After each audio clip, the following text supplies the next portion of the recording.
sini saya Nia Irianti dari Fakultas Ekonomi dan Bisnis Prodi Manajemen. Di sini saya akan merangkum sedikit penjelasan dari materi, yaitu pembukuan dan pencatatan. Pengertian dan dasar hukum. Pembukuan adalah suatu proses pencatatan yang dilakukan secara teratur untuk mengumpulkan data dan informasi keuangan meliputi harta, kewajiban, modal, penghasilan, dan biaya, serta jumlah harga perolehan dan penyerahan barang atau jasa yang ditutup dengan menyusun laporan keuangan berupa neraca dan laporan laba rugi pada setiap tahun pajak berakhir. Dasar hukum kewajiban menyelenggarakan pembukuan adalah UU Nomor 6 Tahun 1983, UU Nomor 16 Tahun 2000 tentang KUP Pasal 28, atau wajib pajak orang pribadi yang melakukan kegiatan usaha atau pekerjaan bebas dan wajib pajak badan di Indonesia wajib menyelenggarakan pembukuan. Pembukuan merupakan proses pencatatan secara teratur untuk mengumpulkan data dan informasi tentang keadaan harta, kewajiban, modal, penghasilan dan biaya, penjualan dan pembelian, harga perolehan penyerahan barang kena pajak atau BKP, dan jasa kena pajak atau JKP. Pembukuan wajib dilakukan oleh wajib pajak orang pribadi yang melakukan kegiatan usaha atau pekerjaan bebas di Indonesia, yaitu wajib pajak badan. Pengecualian pembukuan dikecualikan dari kewajiban pembukuan tetapi wajib melakukan pencatatan adalah WPOP yang melakukan kegiatan usaha dan atau pekerjaan bebas yang diperolehkan menghitung penghasilan neto dengan menggunakan norma penghitungan penghasilan neto, yaitu yang peredarannya kurang dari Rp per tahun, atau WPOP yang tidak melakukan kegiatan usaha atau pekerjaan bebas dikecualikan dari kewajiban menyelenggarakan pembukuan dan atau pencatatan adalah wajib pajak orang pribadi yang tidak wajib menyampaikan SPT.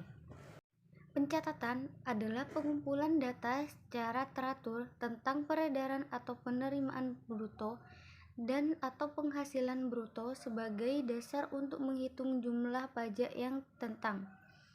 Pencatatan dilakukan oleh wajib pajak orang pribadi yang melakukan kegiatan usaha atau pekerjaan bebas yang penghasilan brutonya di bawah 600.000 per tahun. Tujuan pembukuan dan pencatatan. Tujuan pembukuan adalah untuk mempermudah pengisian SPT, perhitungan penghasilan kena pajak, perhitungan PPN atau PPNBM, mengetahui posisi keuangan dan hasil kegiatan usaha atau pekerjaan bebas. Tujuan pencatatan adalah untuk mempermudah pengisian SPT, perhitungan penghasilan kena pajak, perhitungan PPN dan PPNBM. Pencatatan adalah pengumpulan data secara teratur tentang peredaran atau penerimaan bruto dan atau penghasilan bruto sebagai dasar untuk menghitung jumlah pajak yang tentang.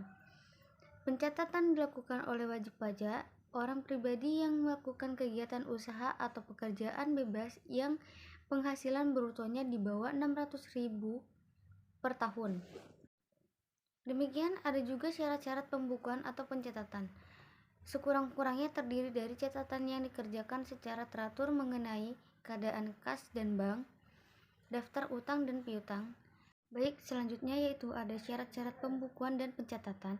Sekurang-kurangnya terdiri dari catatan yang dikerjakan secara teratur mengenai keadaan kas dan bank, daftar utang dan piutang, daftar persediaan barang. Pada akhir tahun pajak membuat neraca dan laporan laba rugi yang diselenggarakan di Indonesia dengan menggunakan huruf Latin, mata uang rupiah dalam bahasa Indonesia atau bahasa asing yang diizinkan oleh materi keuangan. Pembukuan dengan bahasa asing dan mata uang selain rupiah harus ada izin Menteri Keuangan. Yang selanjutnya yaitu syarat-syarat pembukuan pencatatan. Pembukuan disusun dengan prinsip taat asas dan dengan stelsel akruar atau stelsel kas. Perubahan metode pembukuan dan atau tahun buku harus ada persetujuan Direktur Jenderal Pasar. Buku-buku catatan-catatan atau dokumen-dokumen yang menjadi dasar pembukuan atau pencatatan dan dokumen lain harus disimpan di Indonesia selama 10 tahun. Sanksi dan sanksi pidana. Wajib pajak tidak menyelenggarakan pembukuan atau pencatatan atau tidak memperlihatkan atau meminjamkan buku catatan atau dokumen sebagai dasar pembukuan sehingga tidak dapat diketahui besarnya pajak terutang. Pajak terutang ditetapkan dengan surat ketetapan pajak atau SKP. Mengacu ke pasal 39 UU KUP, jika dengan sengaja memperlihatkan pembukuan, pencatatan, atau dokumen lain yang palsu atau dipalsukan seolah-olah benar, atau tidak menyelenggarakan pembukuan atau pencatatan, tidak memperlihatkan atau tidak meminjamkan buku, catatan, atau dokumen lainnya, sehingga maksimal 6 tahun dan denda setinggi-tingginya 4 kali pajak terutang. Rekonsiliasi fiskal merupakan proses rekonsiliasi atas laporan keuangan komersil untuk mengoreksi penghasilan dan atau yang tidak diakui oleh peraturan perundang-undangan perpajakan. Hasil rekonsiliasi fiskal adalah laporan keuangan fiscal. Baik, mungkin segitu saja penjelasan dari saya Nia Irianti, dan kurang lebihnya mohon maaf. Wassalamualaikum warahmatullahi wabarakatuh.